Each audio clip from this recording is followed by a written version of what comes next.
Hi, I'm Senta. In the last episode, I did To Be or Not to Be from Hamlet. In this episode, I'm going to talk a bit about some ways you can work on a piece of Shakespeare like that. First of all, when you're watching this program, you may wonder, do you have to do this much work every time you want to work on a piece of Shakespeare? And the answer is no. First of all, whenever you're acting, you can choose to do as much or as little work as you want. You might just want to feel it naturally. The other thing is you might not be working in iambic pentameter. Now, if you are working in iambic pentameter, you don't have to do as much work as I'm going to show you could possibly do today anyways, because you don't have to go into the nitty-gritty of what that means for each word, how it might inform how you say a word in order for it to fit into the iambic pentameter.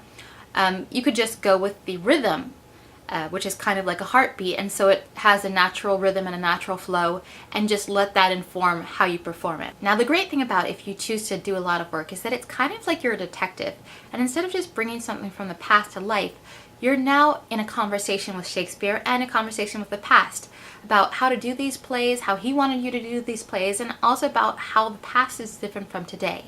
So I recommend when you're doing your detective work, you print out what you're working on with a space between each line so you have room to write your notes, and also that you write your notes in pencil, not in pen, because there tends to be a lot of erasing and changing what you thought. Now, the first thing you need to do is figure out who you're going to be. You can perform a bit of Shakespeare as if you were in the play. You can take the character out of the play and put it into a different setting, like a modern time, or you can choose to divorce what you're doing entirely from the play and the context of the play. Now, since I'm a woman, what I chose to do is just to kind of do my performance informed by my discontented teenage years, and not specifically play a man, a prince, or a person back in an older time. Now, that's perfectly fine because, number one, we don't even know what a man was like in an older time. We don't know what a prince behaved like in his private life in another time. And I'm not speaking in Danish. This is art, so you can do whatever you want in terms of choosing who you're going to be when you perform a piece of Shakespeare, unless, of course, you're in the play, and then, you have to fit the rest of the play. Now, the second thing you should do is choose which accent you want to use. You don't have to use an English accent, because English accents of today actually aren't like English accents in Shakespeare's time. Elizabethan English was very different. Now, there's a link below in the description to what some people think it might have sounded like. I kind of think it sounds a bit like a country bumpkin from the UK or a pirate. Another interesting thing about English accents from Elizabethan England is that people think that they might have had a relationship to today's Appalachian accents from the American South. Appalachia is a very mountainous region where, because of isolation, people's accents might have become regionally insulated from changes, and therefore some of the rules of how you used to speak in Elizabethan English might have been preserved in that accent. So truly, when you're performing Shakespeare, feel free to use whatever accent you want. Figure out your emotional state. You might be sad and very emotional, or you might be introspective and looking at the whole question intellectually. You might be angry, or you might be numb. So there's a lot of different ways you can come at To Be or Not to Be, or any monologue. And what will help you do that is to think about who you're talking to. Now, soliloquies in Shakespeare's day were delivered directly to the audience, but that's not always helpful to think of who you're talking to as an audience, although you could if you're thinking of it as like a vlog or a YouTube video. But what you might want to do is think about you're delivering it to yourself, or to the ghost of your father, or to God if it's something like To Be or Not to Be, or it could be to a friend or a lover or anybody who's going to help you get to the emotional place you need to be. Then you're going to need to figure out which version of the play you're going to use as your text. Shakespeare's plays were printed several times back when they were first printed, and in each printing there's slightly different versions of different speeches. So some of them might have just been a bad remembering that an actor told somebody, and some of them might have been actually written down by Shakespeare. So pick which one you think is best to use, and I used the second quarto for Hamlet's To Be or Not to Be.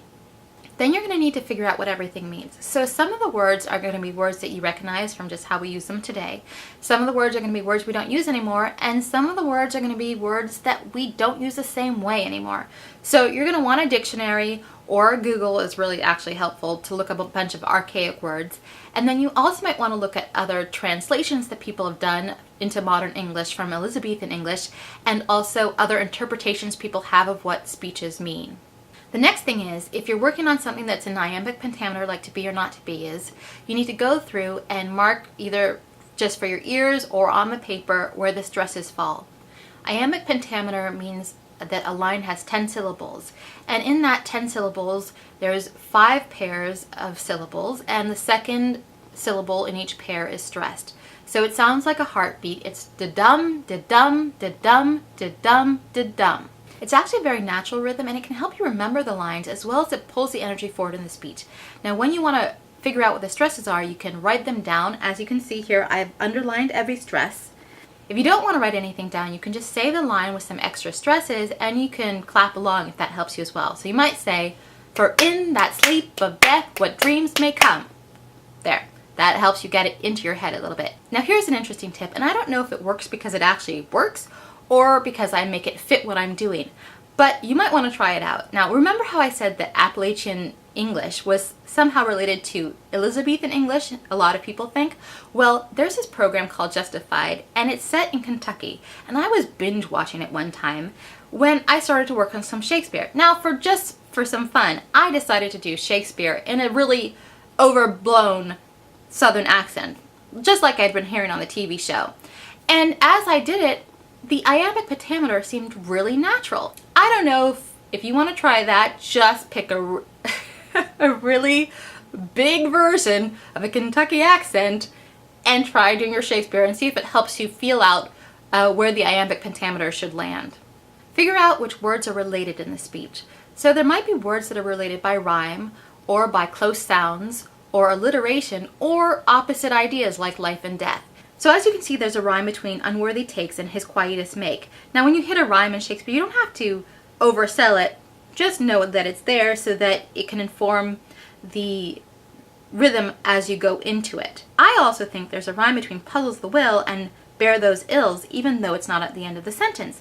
So what I do in my head is I have a soft stop at the end of ills to connect that to will, and then I say we have, kind of as if I'm adding on to my own thought. So that informs my performance and my interpretation of that line, and then I relate we have to not of because the sounds are so similar, and I don't think that that's a coincidence, or if it is, I think that it works well to connect them poetically. Now if you have iambic pentameter, it's a good idea to take a look at how Shakespeare used that and how it might have informed how he wanted you to say certain things. Now I'm skipping over punctuation and capitalization and figuring out how Shakespeare wanted me to say things because a lot of times things were printed not necessarily with Shakespeare saying capitalize that word or punctuate that there. So we don't really know what came from the publishers and what came from Shakespeare, so I tend to just go by the words, and iambic pentameter is a really good guide of maybe what he was thinking when he wrote it down in terms of how he wanted you to stress certain things. So you use that plus your ideas of what phrases naturally go together in terms of how you want to break things up. So looking at the first 4 lines of to be or not to be, there's something strange going on. As you can see, there's iambic pentameter, but then there's an extra syllable at the end of each of those lines. Now, that's called a feminine ending, and as you'll notice, the sounds that are at the end are actually very soft too. Ques'chn, suff'r, fortune, troub'ls. Now you can say fortune other ways, and certainly in other speeches you might want to, but I think in this one it's a very soft sound like on ques'chn, and I think of them as apostrophe ends.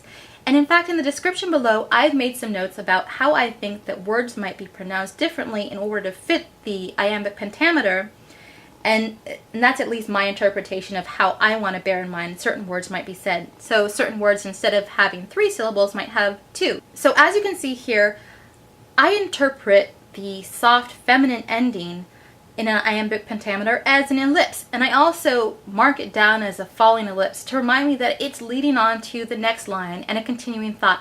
And I think that this helps to think of the feminine ending as ellipse, especially because, as you can see, where it's used in the first 4 lines is kind of figuring a bunch of stuff out, and then the first line that has a traditional iambic pentameter where the last syllable is hard is when he's come to a conclusion that the solution is to die, to sleep. And because of the iambic pentameter, as you can see here, I also think that instead of saying, and by opposing end them, I think you're supposed to have a kind of lose the O, as in there's an apostrophe and it be more, and by pposing end them. So you're almost skipping it over, and we do that a lot when we do contractions, and I think it's a bit of a contraction. I also think this happens in the oppressors. I think it's more the pressors. And those are also noted in the description below. Now, the notes are just my ideas of how you might want to say them. Now, I noticed something very interesting, and that's that in To Be or Not to Be, Shakespeare uses a lot of ION sounds to end chn or shn, like resolution, action. And I looked at other speeches, and I did not see the same use of these words and the same use of feminine endings. So I have questions about if feminine endings really are a way to give you a way to say a speech, or if those syllables were simply spoken in such a light way back then, or could be spoken in such a light way back then that people didn't really consider them a full syllable, and so poetically you could kind of just ignore it and throw it away. Now, why do I bring this up? Because that might inform how you might interpret the beats in a line, and also how you say those words, and also it informs the next question I have, which is looking at specifically the beats within To Be or Not to Be. Now, the interesting thing about iambic pentameter is that it's supposed to be 5 pairs of syllables, but sometimes Shakespeare leaves out some syllables or assigns some syllables to another line.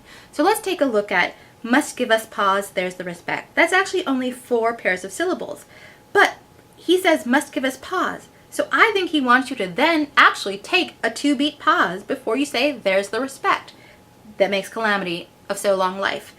In that way, you can honor the rhythm of the sentences, and he's basically giving you a little space to have that moment of thought that he wants you to actually reflect in. Here's a place where I really have a question about if there was an intended beat to be added. And the reason why I have any question at all is because, like I say, I feel like there was something weird going on with the ION action sound and the shin and the chins, and whether they were even counted as full syllables. If they're not counted as full syllables, there might be an extra beat intended to be added between and lose the name of action and soft you now. And that just informs whether you interrupt yourself while you're thinking, or you complete your thought, have a beat, and then realize Ophelia's there and say soft you now. Now, in this next example, I think it's perfectly clear what Shakespeare was trying to do, but I feel like when people perform this, a lot of times they are doing something a little bit wrong. So, in the fair Ophelia, nymph in thy orisons, be all my sins remembered. A lot of times you hear people say remembered. The reason why I think that's wrong is because they're trying to make 4 couples of syllables, and then you just have an incomplete iambic pentameter because it has only 4 instead of 5. I think Shakespeare wanted you to have 7 syllables in that line, because Ophelia's next line is good my lord, and that's 3 syllables. So I think what he's actually done there is he's taken the 10 syllables of the iambic pentameter, he's given 7 to Hamlet, and then Ophelia is right on his heels, and she has the additional 3. So this is the way that Shakespeare lets the actors know that he doesn't want there to be any space between what they're saying. He splits an iambic pentameter between 2 people. And in some places, in some printings, editors split these lines up and they move the second person's line over so that you can see that these 2 things are related, and that this second line is filling in the first line. Now, this next step is one that, if you're an actor, you'll be familiar with. You do a lot of homework and then you throw everything away. Now, obviously, throwing everything away doesn't mean you really throw it away. Everything you've done should inform your performance, and in terms of you've got the iambic pentameter, you've understood, basically, you've made your choices, and they should live in you as you are practicing the piece. But then when you actually go to perform it, the most important thing is that you are emotionally connected to what you're saying, and that you are truthfully telling the story of what the writer wrote out for you. The final thing you need to do is say, I am an artist. And what this is saying basically, these are my choices. Now, you don't know what Shakespeare wanted, I don't know what Shakespeare wanted. Everybody's guessing, and everybody's working on informed choices in some places, or even their gut instincts in some places. So here's the place where I say, I am an artist.